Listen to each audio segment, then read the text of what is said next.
When a group of friends stumbles upon an abandoned cabin in the woods, what they uncover inside turns their dream vacation into a nightmare they'll never forget. Hi, my name is Maya. I'm 25 years old, living in the city with my boyfriend Kevin. Honestly, things have been tough lately. Kevin lost his job a few months ago, and money has been really tight. We had been staying with my parents for a while to get back on our feet, but you know how it is living with parents as an adult, it just starts to weigh on you after a while. You feel like you've lost your independence. Kevin was going stir crazy just sitting around the house all day. We both were. So when we saw this suspiciously cheap apartment listing on Craigslist, it seemed too good to be true. But Kevin was desperate to get us out of my parents' place. I'll admit, I kind of loved the idea of having our own little nest again, a fresh start. Despite the little voice of doubt in the back of my mind, we took it. I should have listened to that voice. It all started out pretty mundane and normal at first. The apartment was nothing fancy, just a basic one-bedroom in an older building on the rougher side of town. But it was clean, the landlord seemed nice enough, and hey, we could actually afford it. Those first few days we were just relieved to be out on our own again. We went to the grocery store, cooked dinners together, and binge-watched some shows on Netflix in the evenings. All that simple, blessed normalcy. We had been craving petty disagreements about leaving dishes in the sink, or whose turn it was to take out the trash. I missed those silly arguments when things started to go wrong. It probably began around the fourth or fifth night. I woke up sometime after 11 p.m. to use the bathroom. As I was coming out, I heard the most terrifying sound of women screaming. No, screaming doesn't even describe it properly. It was this blood-curdling, ripping shriek of pure fear and agony. It made my blood run cold. I shook Kevin awake in a panic. Did you hear that? Someone's in trouble. We have to call the police, I said. He tried to calm me down, saying it was probably just a TV or something from another apartment. But I knew what I heard. It wasn't normal. Right then, there was frantic knocking at our door, and I nearly jumped out of my skin. Kevin motioned for me to stay back as he carefully went over and opened it a crack. It was our landlord, Mr. Kozak. He had this disturbingly casual smile on his face as he said, "No need for alarm, folks. Just a little disagreement between a couple of tenants. But it's being taken care of, so no need to call the authorities, okay?" The way he said it with such a total lack of concern was so bizarrely off-putting, almost like he was amused by the whole thing. I shivered despite the warm night. "If you're sure, mister," Kozak, Kevin said uneasily. "We'd still hate to be a bother. We can call if anything else comes up." "Oh, there's no bother at all. But please, if you do happen to see or hear anything unsettling, don't go calling the cops, please. That never ends well for anyone, mister." Kozak chuckled as if he just told a hilarious joke. "You two seem like such a nice, smart young couple. Why don't you just give me a ring directly if any future unpleasantness arises?" "I'll get it sorted out," he gave an overconfident wink, then without another word, turned and headed back down the dingy hallway, whistling some eerily cheery tune. The look Kevin and I exchanged in the wake of that supremely unsettling encounter said it all. We both knew deep down that something was deeply wrong here with Mr. Kozak, with this whole place. But what choice did we have? We were broke and hadn't even unpacked all our things yet, so we tried our best to just ignore it. Chalk it up to the landlord being some eccentric old man and hope things didn't get any weirder. Oh, how I wish I could go back to the naive mindset of those first few nights, unburdened by the sickening realizations that were still to come. It started with the small things at first, like hearing strange noises in the night. Not just screams this time, but occasional muffled thumps and the sounds of people frantically running up and down the halls, always at the most unholy hours between midnight and 4 a.m. Whenever I brought it up to Kevin, he got this glazed, half-asleep look in his eyes and denied hearing anything out of the ordinary. Part of me wondered if he was just trying to reassure me, to cling to some sense of normalcy in our new home. Another part of me knew he heard those noises too, and was just as terrified as I was. Then more bizarre events started occurring. Strangers would randomly knock at our door at all hours, just dazed-looking men reeking of booze or worse, muttering about Mr. Kozak said it would be okay, or this is where I'm supposed to go. We stuck to the cardinal rule of never opening the door to those sketchy individuals, but the implications of what they were showing up for made my blood run cold. Kevin and I didn't even want to voice our darkest suspicions out loud. Despite the escalating weirdness, we both felt so trapped. Neither of us had jobs at that point, and we had blown what little savings we had on the move and security deposit. Where the hell else could we go? Then came the night that fully shattered any remaining illusions, the night that pushed us past the breaking point. I woke up around 2 a.m. to Kevin tossing and turning, mumbling incoherently in his sleep. I tried to gently shake him awake, growing more frantic as he wouldn't rouse. Finally, his eyes flashed open, wild and unfocused. He looked right through me with zero recognition. "Kevin, babe, what's wrong? You were having a nightmare." That's when I heard it. The unmistakable sound of a young woman crying, sobbing in pure hopeless despair. It seemed to be coming from the apartment next door. My heart stopped as I realized whatever nightmare had been plaguing Kevin, he likely heard those cries too. We had the same horrific implications about what they meant. I wanted so badly to run out there, pound on that door, and demand to know what kind of depraved stuff Mr. Kozak was up to in this godforsaken place. But I'd seen enough crime documentaries to know that's exactly how young women end up dead and abandoned in lots. So we just sat there, petrified, listening to those tormented wails that went on forever. Eventually they trailed off into a deathly silence, even more chilling. I knew deep down we couldn't spend another night in this waking nightmare. Not after that. The next morning we packed up as quickly and quietly as humanly possible. I didn't even care about getting the security deposit back at that point. Nothing was worth sticking around that hellhole a second longer. As we were dragging our meager belongings out to the cab, Mr. Kozak emerged from the shadows and flashed that same sickening grin. "Leaving so soon? I do hope every accommodation was to your liking during your stay," he said, letting out this wheezy chuckle that made my skin crawl. Kevin urged me past without a word or eye contact. We never looked back. So there you have it. We got out, but so many mysteries remain. Just what kind of unspeakable depravities were happening behind those paper-thin walls? Who were those poor souls we heard screaming and crying out so desperately? And most of all, what did Kozak mean by accommodation? Was he implying we were somehow complicit by our silence, by witnessing those horrors and doing nothing? I try not to dwell on it, but those questions still haunt me. If only we'd had the resources to go somewhere else right away. If only we'd found the courage to report Kozak, no matter how ominous his warnings. If only. In the end, I suppose we'll never know the full truth. But one thing's for certain from now on, we're never taking too good to be true apartment listings on Craigslist ever again. Some horrors are better left undiscovered.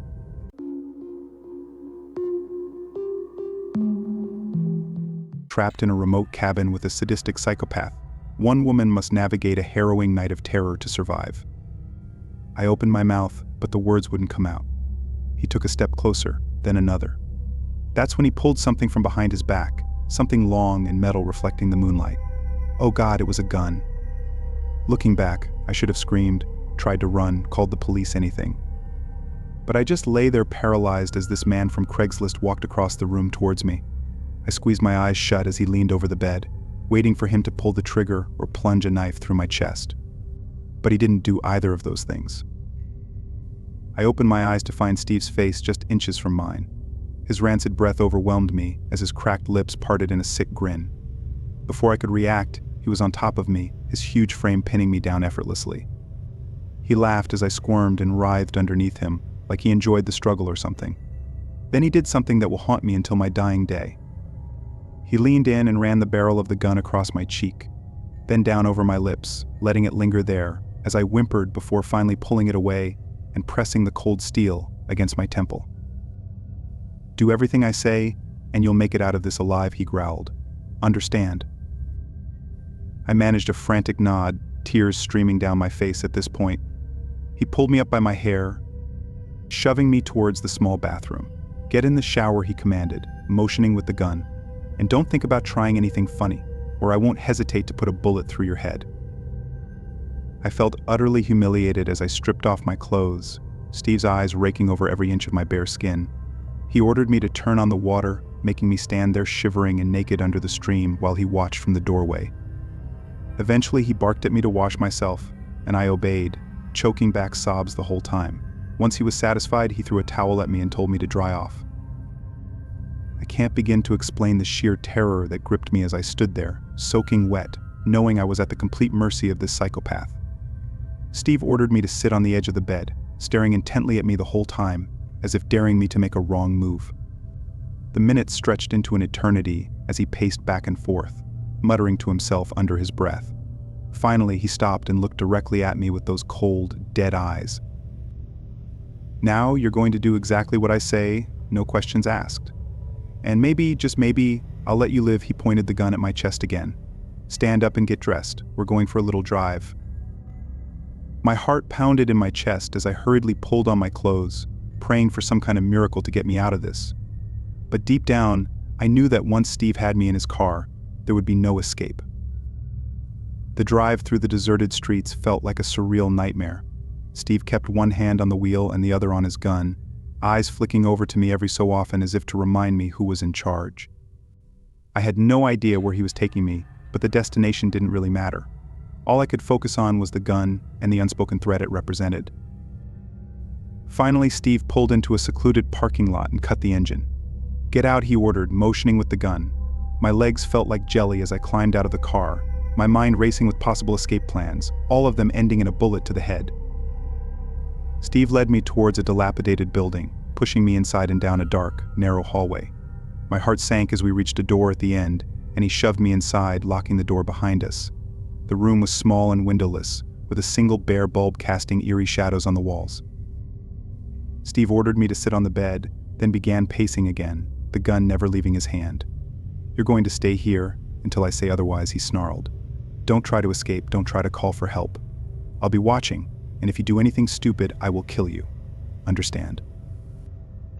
I nodded numbly, too terrified to speak. Steve left the room, locking the door behind him. I was alone, trapped in this nightmare with no way out. Hours passed, though it felt like days.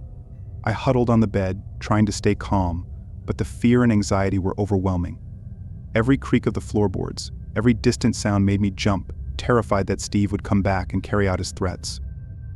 Finally, the door creaked open, and Steve walked back in. He looked at me with a twisted smile. "You've been a good girl," he said, almost mockingly. "So I'm going to let you go. But remember, if you ever tell anyone about this, I will find you and kill you. Understand?" I nodded frantically, desperate to be free of this nightmare. Steve motioned for me to stand up and follow him. He led me back to the car and drove me to a random street corner, shoving me out of the car without another word. As he drove away, I collapsed on the sidewalk, sobbing uncontrollably, grateful to be alive but forever haunted by the events of that night.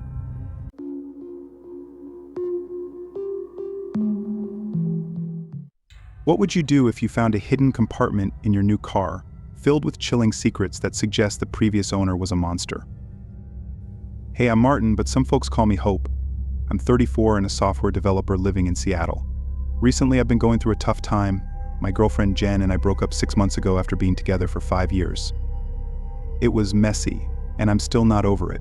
I decided to move and get a fresh start, which included selling my car because it held too many memories of Jen and me. I found a decent deal on Craigslist for a 2015 Honda Civic. I had no idea that buying this car would turn my life into a nightmare. When I met the seller to check out the car, everything seemed normal. The seller, Bill, was a middle-aged guy who was very friendly. He said he was upgrading to a newer model.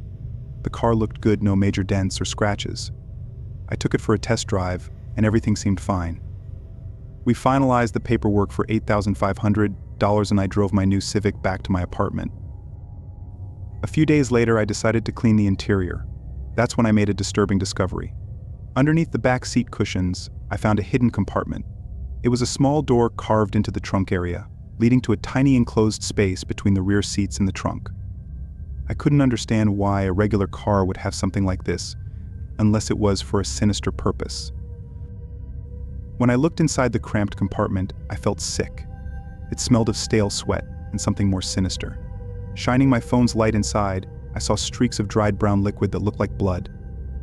Feeling nauseous, I quickly closed the compartment and stepped back, overwhelmed with dread. What terrible things had the previous owner, Bill, done with this vehicle? Had he used the secret room to transport victims he had harmed or killed? The questions swirled in my mind, each more horrifying than the last. I realized I was now connected to something deeply disturbing and possibly criminal. Part of me wanted to go straight to the authorities to report my finding and put as much distance as possible between me and whatever depravity this vehicle had witnessed. But another part of me, influenced by crime shows and horror movies, worried that coming forward might make me a person of interest, even a suspect. so I did nothing for the time being. I tried my best to go about my daily life and not think about the ominous secret compartment, but how could I not? Every time I opened the trunk or slid into the driver's seat, I was assaulted by phantom smells and visions of unimaginable horrors. The subtle stain of dread resurfaced, leaving me uneasy and tormented by morbid hypotheticals. Restless nights were punctuated by vivid nightmares, visions of being trapped in that cramped, sweaty compartment, banging hopelessly on the door, gulping stale air as my cries for help went unanswered. Other times I dreamt I was Bill, a mild-mannered monster calmly shuttling my unspeakable cargo to its grim destination. Awake, I began noticing small details about the vehicle that had previously escaped me. A splotch of reddish-brown discoloration in the trunk lining, strange symbols etched into the underside of the dashboard, and the faint acrid scent of chemicals lingering in the cabin's recirculated air. Each observation fed the cycle of dread and fueled my imagination to even darker places. After a week of inner torment, I decided I couldn't live like this anymore. I would remove the wretched compartment, scrub the vehicle clean of any lingering remnants of its prior purpose, and be done with it once and for all. Armed with a toolkit and a bucket of industrial cleaner, I set about dismantling the hidden room. As I carefully pried away its flimsy wooden panels, I knew my plan was doomed to fail. Tucked amid the sickly beige upholstery was a small cardboard box. Its contents promised to further unravel what remained of my sanity. Inside, I found handwritten notes scrawled in what seemed to be chicken scratch. Pages and pages of rambling, half-coherent screeds vacillated between records of apparent daily minutiae and grandiose proclamations about bearing witness to an ethical truth. Certain chilling phrases leapt off the page, they're everywhere, hiding in plain sight. Horrible, unblinking eyes peering through the veil at all times. Can't let them steal my essence, not after coming this far. Another page, decorated with strange symbols reminiscent of those on the dashboard, read the time of transformation draws near. The offering prepares the vessel to shrug off its withered husk and be remade anew, incorruptible and eternal. As I read on, slack-jawed in disbelief, it became clear these were no ordinary unhinged ramblings. Something larger and far more insidious bound them together. As I sit here clutching those cryptic pages, part of me wants nothing more than to shove them back into the shadows and return to blissful ignorance. To move on from this existential detour and find some semblance of normalcy again, pushing bile-inducing questions of cosmic dread from my mind. But another part, call it sickening curiosity, or a deficit of self-preservation, feels inextricably drawn to unraveling this disturbing saga, even if the truth is too horrific to behold. For now, the mysterious compartment sits reopened in the car, almost daring me to keep pulling at its sickening threads. While part of me craves a return to blissful ignorance, another part can't resist the lure of the unknown.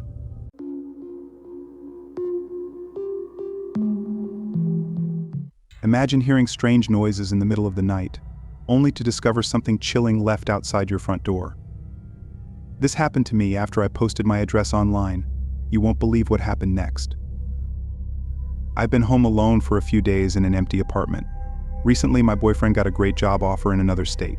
We've wanted to leave Florida for a while, so when he got the job, we packed up and moved, even though we'd already paid rent for a whole month at our old place. I didn't get to say goodbye to some close friends, so I came back alone to spend a couple more weeks here. Luckily, my job allows me to work remotely, so I still have a good place to work and keep busy.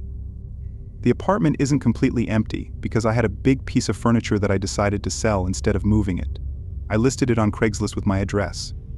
The furniture sold the same day, but after that, strange things started happening. At first, I didn't think much of it. I have a cat, so I'm used to hearing noises. I thought it was just him being mischievous. But then I remembered we took the cat to our new place. While lying on my air mattress reading, I heard a lot of noise from the kitchen. I found some cups that had been on the counter were now on the floor. I thought the fan blew them off, but it didn't make sense. The cups had been there all day, and the fan had been on for hours. I tried not to think about it, turned off the lights, and went to sleep. Around 3 a.m., I woke up to a strange noise like someone shaking a jar of coins or keys. It was really loud and seemed to come from outside. As soon as I got out of bed, the noise stopped. I couldn't find the source, so I went back to bed with the lights on. In the morning, I noticed all the lights were off. I don't sleepwalk, so I couldn't understand why. Later, I couldn't find my keys in my purse. I thought maybe I left them in the freezer with the groceries or on the kitchen counter, but I checked everywhere, and they weren't there. Then I remembered the jingling sound I heard during the night. I checked outside even though it was unlikely for my keys to be there. The only way they could have ended up outside is if they fell out of my bag when I came into the house. I stepped outside and there were my keys on the welcome mat outside my front door, covered in something red. That's when I realized I might have messed up by putting my address on Craigslist for that ad. I'll see what happens tonight. But I'll be honest, I'm starting to think I might leave early and not stay here for the rest of the rent.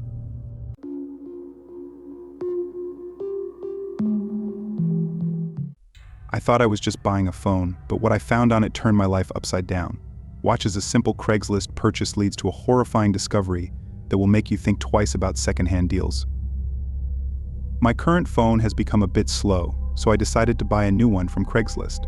Within a few minutes, I stumbled upon what seemed like the perfect deal, a brand new iPhone 12 for just $400. So I tried to contact the seller right away. However, they didn't respond. I found it a bit odd but brushed it off, thinking they might be busy. I kept messaging him but still got no reply. Eventually he did respond but only sent me his address and nothing else. When I replied, he didn't say anything more and just kept ignoring me after giving me the address. The next day, I made a dumb decision and went to his house. As I drove down the rough street, it looked like no one lived in any of the houses, but I ignored it and went to his place. The house was dark, and the wood looked old and bumpy. As I walked to the front door, I saw the grass was tall and rough, almost up to my knees, like a whole foot high. When I got closer to the front door, it just swung open. Then, out of nowhere, the guy came out and yelled, "Do you want the phone or not?" He had a deep voice. I said, "Yeah, I have $400 in cash. Is that okay?" He grabbed it from me and slammed the door in my face. I started yelling, "Hey man, what's going on?" I was getting angry and upset at the same time, not knowing what to do. He kept me waiting at the door for what felt like a really long time. Eventually, he opened it just enough to hand me the phone. I took it and said thanks. Then I turned around and walked away. I didn't hear him close the door. When I started my car, I looked back and saw him still staring at me. It gave me the creeps, so I pushed down hard on the gas pedal and sped off down the street. When I got home, I was too tired to set up the phone. I fell asleep as soon as my head touched the pillow. When I woke up and turned on the phone, I noticed something odd. It was still logged in with the previous owner's account, probably the creepy guy who sold it to me. Feeling a bit nosy and curious, I opened the phone. It turns out the guy didn't even have a password. When I went to the Photos app, there were no photos in the camera roll. But then I checked the albums, and that's when I found something. There was an album titled "A Fun Night" with a winking emoji at the end. I thought the pictures or videos in there would be really unique, but they weren't. There were only 2 videos. Then I did something I regretted. I played the first video. When it started, the screen was black, and all I could hear was the sound of gentle rain. After a few seconds, the camera moved up. It startled me. It happened so fast. The camera was facing a car outside. It stayed focused on that car for more than 30 seconds. What's happening? I thought to myself, confused as I sat on my bed watching this video. Then suddenly, a woman opened the car door and stepped out. I didn't know this woman and had never seen her before. The camera kept focusing on her, and then a man started laughing like a maniac. That's when I froze. I recognized that voice. It was the same voice as the man who sold me this phone. I wondered, is this video some kind of joke? After the first video ended, I watched the second one. I noticed it was much longer than the first. The first one was 2 minutes long, but this one was 7 minutes. It began with a black screen and the sound of rain, just like the first one. But this time it was in an old warehouse. Around 45 seconds in, I heard faint crying like a woman's. I didn't watch the video because my gut feeling told me something wasn't right. I didn't waste any more time and called the police. I showed them the video and explained how I got the phone. Thankfully, they took it seriously and went to the creepy guy's house, but he was already gone. The house wasn't his. It was just an abandoned house. The police took my phone to find more information. It has been a while and I still haven't gotten my phone back. So next time I should just buy a phone from a mobile shop.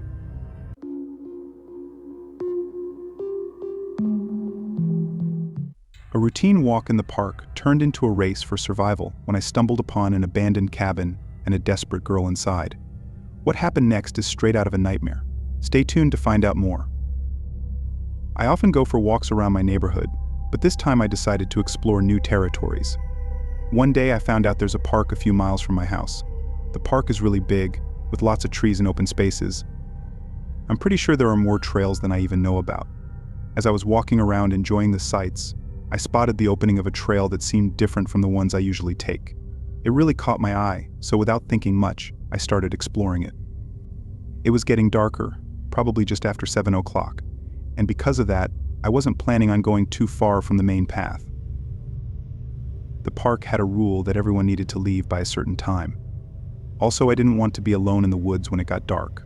So after walking for a bit, I ended up leaving the main trail and exploring a different part of the park. I must have walked for more than a mile. When I figured it was time to head back home, it was getting darker, and I was worried about getting lost. But just before I decided to go back, I saw a cabin off to the left in the distance. I don't know why, but I felt like I had to check it out. I'm really glad I did, even though the night turned out to be the scariest night of my life. As I approached the cabin, the daylight seemed to fade away rapidly, making everything dark. I knew I should have left, but I couldn't resist checking out the cabin. I started worrying about how far I'd wandered, thinking I might be on someone's private land. This park I'm talking about isn't like a camping site or anything. It's just a regular park. The cabin looked abandoned and hadn't been taken care of for years. I walked around it, staying at least 20 feet away in case someone was there. Suddenly I heard a loud noise like someone hitting something really hard. It scared me, and I almost ran off, but then I took a few steps closer to see where the noise was coming from.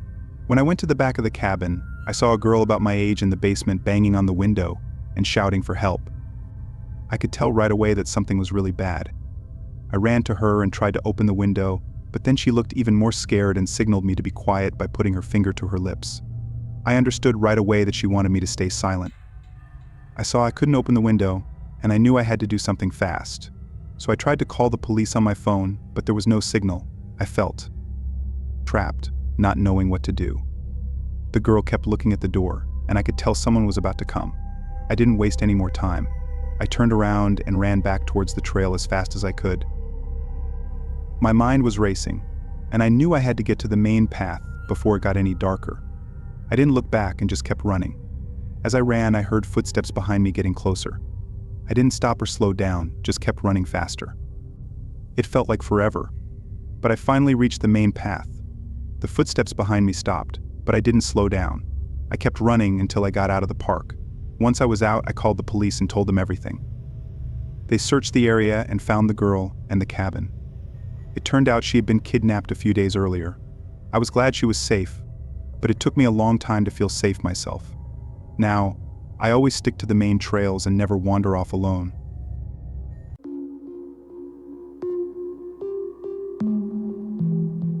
An innocent stay at a quaint motel took a terrifying turn when I woke up to find the owner standing at the end of my bed.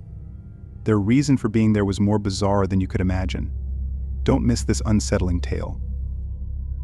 2 years ago, my girlfriend and I went on a road trip. We were supposed to drive for 2 days. At the end of the first day, we stopped to sleep at an old motel. It looked cool with lots of colors, small trees, and plants everywhere. An old couple worked there and said they owned the place. They were nice, and we talked about our trip. Then, we went to our room and unpacked. The room wasn't very nice, to be honest.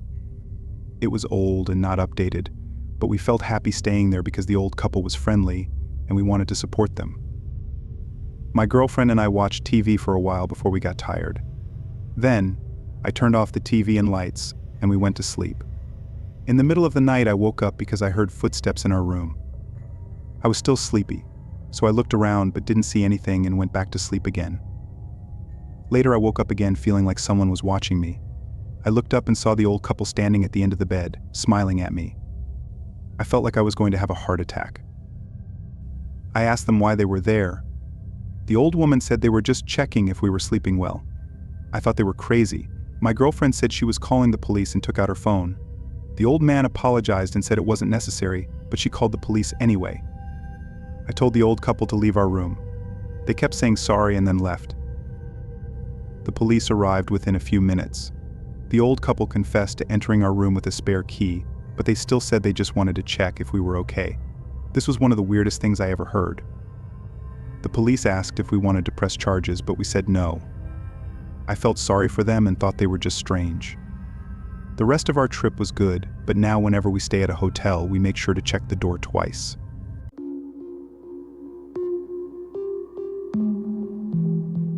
Moving to a new city is always challenging, but nothing prepared me for the sinister behavior of my new roommate. What I found in his room one night made my blood run cold. Watch to uncover the eerie truth. About 10 years ago, I moved to Seattle. When I arrived, I didn't have a job or a place to stay. It's hard to rent a place without a job, even though I had some money saved up. I didn't have many choices for where to live. So I looked at ads on Craigslist and Facebook, but it was rare to find a place that would let me rent it. Then one day I found a room to rent on Craigslist. It was one room in the basement of a house, and it had its own bathroom. It cost a lot, even though it was just a room. I believe it was about $800 per month, paid up front. When I got there, the landlord welcomed me and gave me a tour of the house. The house was pretty old, and there wasn't a living room, only a kitchen and laundry room that everyone shared. Upstairs, there were 3 bedrooms, and downstairs, there were 2 more. At the time, 3 other people lived there, and they all seemed friendly when I first met them. There was an older man called George, a young woman named Angela, and a guy in his mid-30s named Kirk. I didn't talk to them much because I was busy moving in and searching for a job. The first few days were kind of boring. I'd see the other roommates around, but we didn't really talk much. It wasn't until about a week later that things got strange. I remember one day when I came home and noticed Kirk was acting weird. He looked a bit upset, kept walking around in the kitchen, and when he noticed me, his mood changed instantly. He said hi with a smile. That night I heard odd sounds coming from Kirk's room. His room was in the basement, close to mine. It sounded like he was moving furniture or something.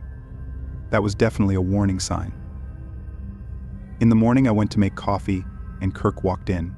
We didn't speak, but there was a weird feeling in the air, and I felt really uncomfortable, though I couldn't say why. In the following days, I began to notice more strange things about Kirk.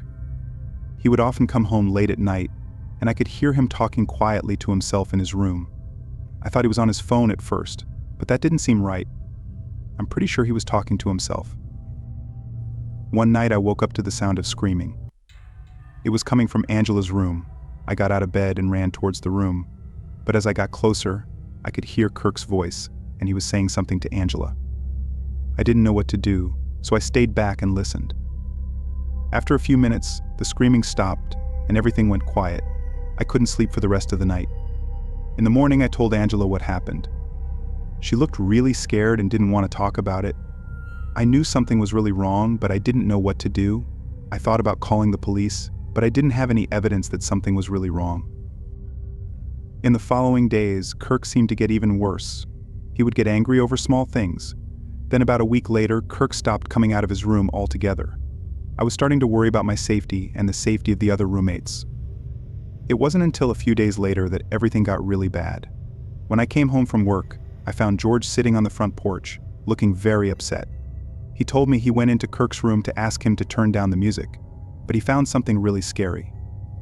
There were knives and other sharp things all over the room, and there was a big stain that looked like blood on the floor. We called the police and told them what George found. They came and searched the house. They found out that Kirk had left. He probably ran away as soon as George saw his room. The police found proof that he was planning something really bad. They managed to find Kirk a few days later. He got arrested and faced charges.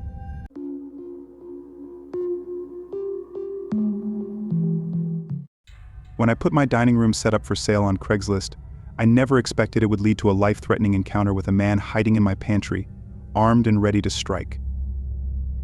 I was selling a dining room set on Craigslist for $1,200 and included slightly negotiable in the title. It was a good-looking set, but I wasn't getting any offers, likely because I lived in a rural area. Eventually, I received a call from a man who sounded a bit off but wanted to check out the set. I gave him my address, and he said he'd be over within the hour. I dusted the furniture one more time to make it look as nice as possible. The doorbell rang within 10 minutes, surprising me because he must have lived nearby, which was unusual in my area. I opened the door and immediately felt uncomfortable about letting this man into my house. He wore a stained undershirt, baggy pants with tears, and had a gray mustache stained brown in the middle. His hair was a complete mess. Despite my discomfort, I invited him in. He immediately focused on the dining room set, walking around slowly, making weird sounds, and touching every inch of the furniture. To break the silence, I reminded him that the asking price was $1,200. He stopped, looked at me with an unnerving smile, and offered $500. I laughed at the insane offer, thinking he was joking, but his smile turned angry. I apologized and said $1,000 was the lowest I could go. He started acting even stranger, putting his hands to his head, making strange noises and pacing. He then looked at me with anger and hatred. Realizing this man wasn't right in the head, I needed him out of my house. I thanked him for coming, hinting it was time for him to leave, but he didn't move. His stare was full of malice. Fearing for my safety, I ran upstairs to my bedroom, grabbed my .45, and hid behind the wall, peeking into the dining room. The man was gone. I locked my bedroom door and called the police. While hiding, I heard sirens. I stayed put until the police arrived. I came out with my hands raised and showed them my ID. They asked me to wait outside while they searched the house. After about 5 minutes, the police emerged with the man in handcuffs. They told me he was hiding in my pantry closet with a loaded gun. It felt like a miracle that the police weren't shot. What still haunts me is the look of malice and hatred he gave me from the police car as it drove off. I can't shake the fear that he'll come back for me once he gets out of jail. I'm seriously considering moving to escape the constant paranoia.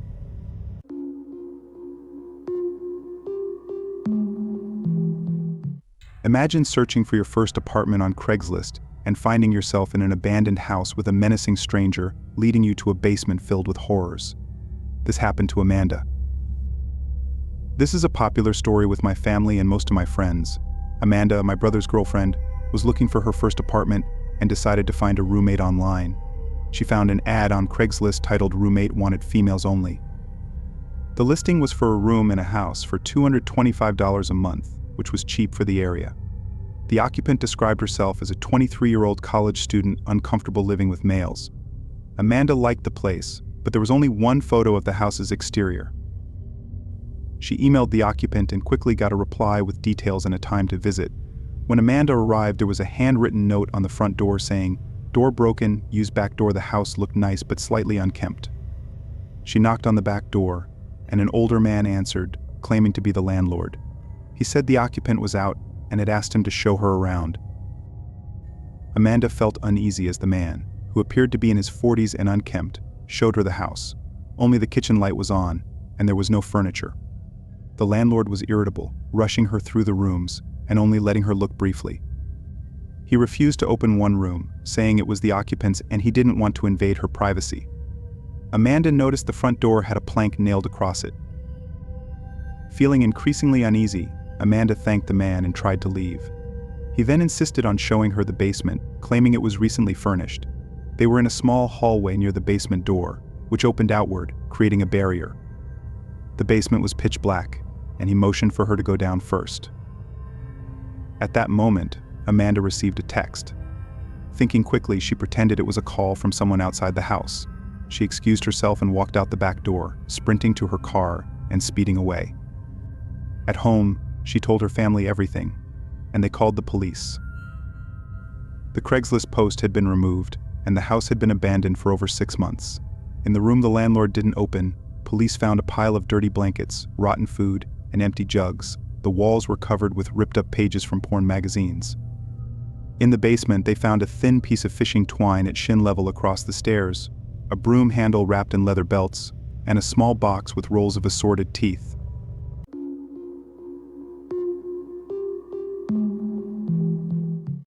Selling a dining room set on Craigslist seemed harmless, until I found myself face to face with a dangerous man who left me fearing for my life and questioning my safety at home. I was selling a dining room set on Craigslist for $1,200 and included slightly negotiable in the title. It was a good-looking set, but I wasn't getting any offers, likely because I lived in a rural area.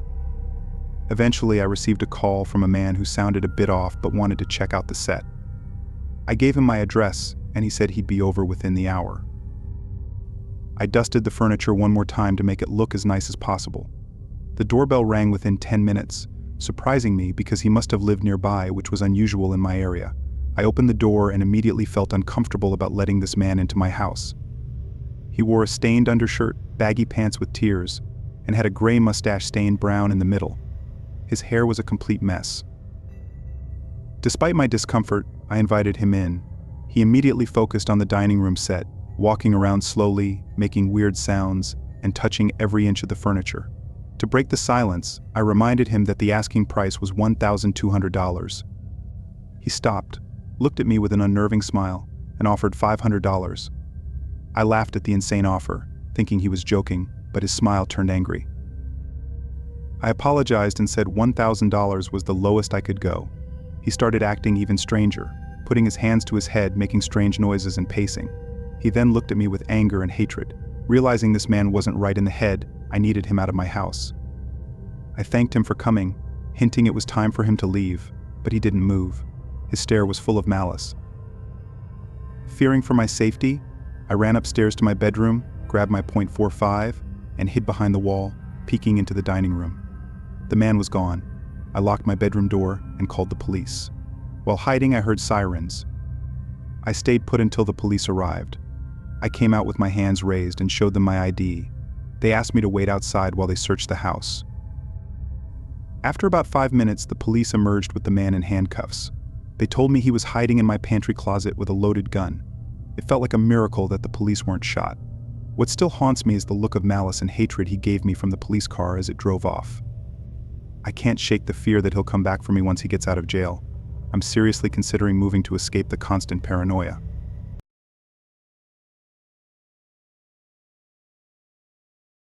I have a Craigslist horror story that I'd like to share, serving as a cautionary tale for those using such websites. A few years ago, I was selling my old MacBook Pro laptop. It was still fairly new, and since I had received a new one from work, I decided to put it up for sale on Craigslist for $1,000. It was a reasonable price considering its condition and value. Within 24 hours of posting the ad, I received a text from someone expressing interest in buying the laptop. I confirmed the price of $1,000 and suggested meeting in a public place for safety reasons. The person proposed Walmart, which seemed like a reasonable choice due to its high visibility and foot traffic. However, what raised a red flag was the person's insistence on meeting at 10 p.m. or later, claiming they worked overnight shifts. Despite my reservations, I agreed to the meeting time. When I asked for their name, they identified themselves as Derek, providing only a vague description of being of average height with dark hair. Despite the uncertainty, we settled on meeting at 10:15 p.m. the following night at Walmart. Arriving shortly after 10 p.m., I parked in the middle of the parking lot, which by then was eerily quiet as the store was set to close at 11 p.m. I believe I texted Derek to let him know that I was at the agreed meeting spot. However, he didn't respond for a while, leaving me waiting and growing increasingly frustrated. It wasn't until around 10:30 p.m. that he finally replied, informing me that he would arrive in about 15 minutes. Despite my annoyance, I decided to wait patiently, hoping that selling the laptop would make it worth the wait. As time ticked by and it approached 11 p.m., I was on the verge of leaving when Derek finally texted me, claiming he had arrived and was at the back of the parking lot. Scanning the area, I couldn't spot him from where I was parked, eager to conclude the transaction.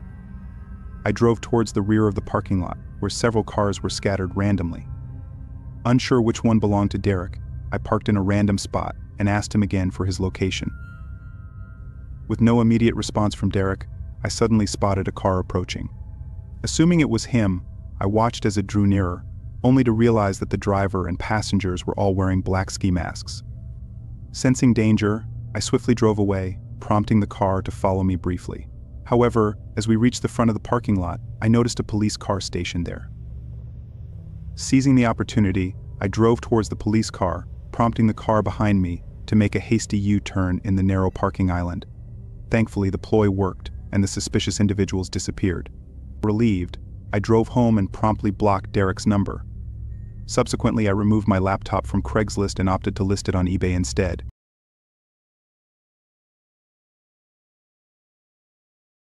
Roughly 2 years ago, I decided to sell my old phone on Craigslist after upgrading to a new one. The phone was only 2 years old and in good condition, so I thought it would attract buyers. After considering eBay, Facebook Marketplace, and Craigslist, I opted for the latter, prioritizing a quick sale over making a profit. Listing the phone at a reasonable price, I received a text message expressing interest within a few hours. The potential buyer, Molly, seemed eager, so we arranged to meet the following day outside a local strip mall, conveniently located for both of us. When we met, the transaction went smoothly, and Molly purchased the phone without any issues. Everything appeared normal during our brief interaction, and there were no red flags. However, things took a strange turn in the days that followed. Molly began texting me, initially asking me to come over and then inquiring if she could visit my place. It was unexpected and out of context, considering our interaction had been solely about the phone sale. At first I wondered if she had the wrong number, but then she mentioned my name, indicating she was indeed contacting me intentionally. I had no interest in pursuing any further interaction with Molly beyond the sale, and her persistent texts, which continued late into the night and into the next morning, left me feeling uncomfortable and confused. Once again, Molly persisted in her attempts to come over, ignoring my previous attempts to deter her. Feeling increasingly uncomfortable, I lied and told her I had a girlfriend, hoping she would take the hint and leave me alone. However, Molly disregarded my statement, insisting it didn't matter, and continued texting me as if we were close friends, asking about my activities.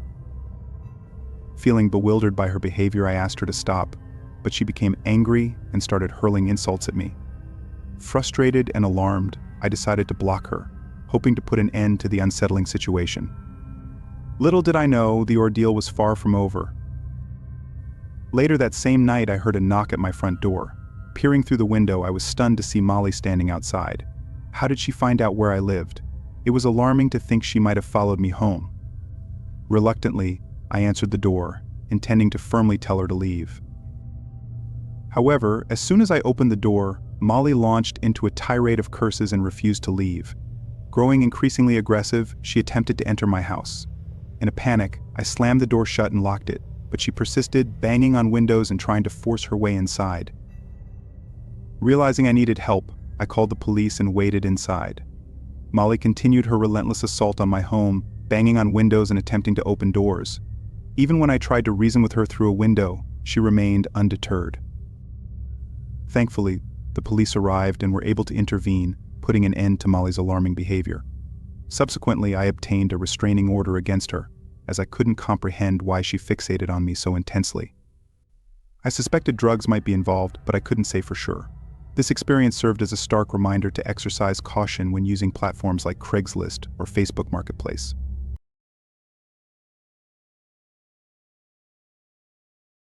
That night changed everything.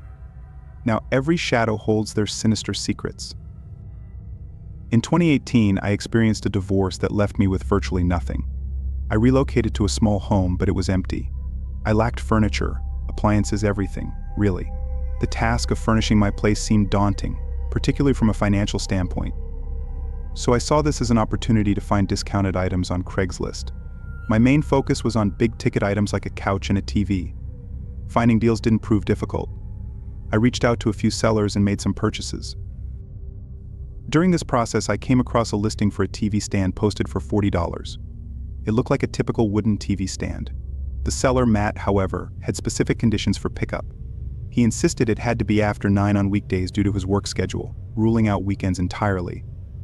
While this arrangement still suited me, I found his strictness somewhat peculiar.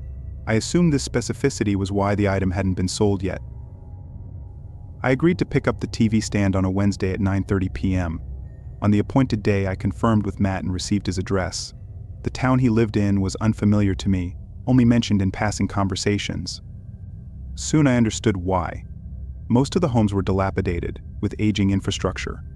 Even the streetlights were mostly non-functional. Pulling up to Matt's house didn't ease my unease. It matched the rundown appearance of the surrounding homes, illuminated only by a dim hallway light. I counted out $40 and tucked the bills into my pocket before stepping out of my car and onto his porch. As I waited for him to answer the doorbell, I glanced around his yard. It was cluttered with various items, garden statues, eclectic decorations scattered about. The porch itself was adorned with knickknacks and oddities. Then he opened the door. Matt was a tall and skinnier-looking man, probably in his 40s. I observed. He wore a tired expression, as if he hadn't slept in days. As he welcomed me inside, I could smell booze on his breath. If I'd known beforehand that this was who I'd be buying from, I never even would have come here, I thought, but it was too late for that now. As we walked down the hall, stuff was scattered all around the house.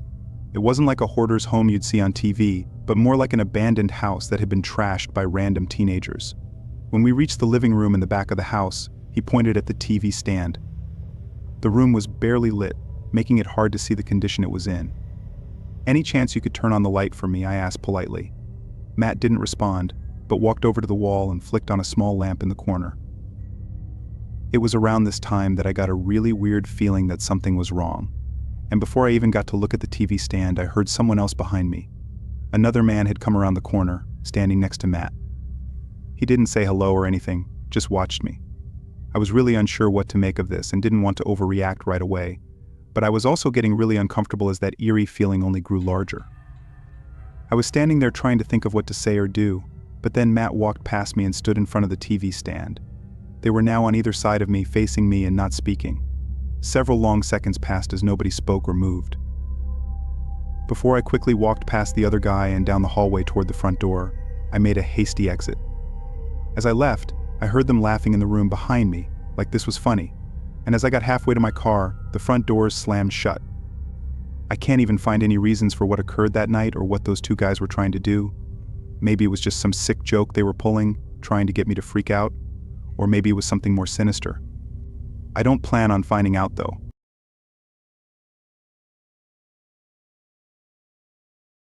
At 23, I was on the hunt for a studio apartment to rent. Fresh out of college, I had next to no money, barely scraping by on a bit more than minimum wage. My primary focus was finding the cheapest possible option available. Initially, I searched for both one-bedroom apartments and studios. However, as the weeks went by, it became increasingly clear that those options were simply not financially feasible. Reluctantly, I turned to Craigslist, despite its less than stellar reputation. One of my friends had a positive experience and recommended it, so I decided to give it a shot. On the first day of browsing Craigslist, I didn't come across anything suitable, though the sheer volume of listings gave me a glimmer of hope. Unfortunately, none of them matched my location or price requirements. It was around the third or fourth day of searching that I stumbled upon a new listing that caught my attention. Located a few miles away, it was for a studio in a small apartment building. Despite the low-quality, pixelated pictures, I decided to investigate further, intrigued by the promising details.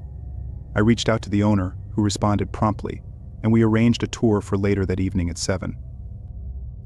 In our brief exchange, nothing struck me as out of the ordinary about the owner. His messages were professional, and he appeared eager to show me the place. A couple of hours later, I got into my car and started driving over to the address he sent me.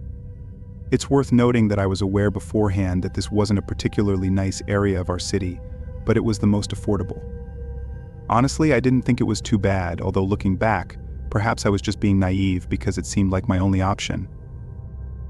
Upon arriving, I pulled up to a rather old-looking apartment building. Parking on the side of the street, I texted the man to let him know I had arrived, then proceeded to walk up to the front door. Not spotting the man anywhere, I buzzed the room and waited for a few seconds before the door unlocked.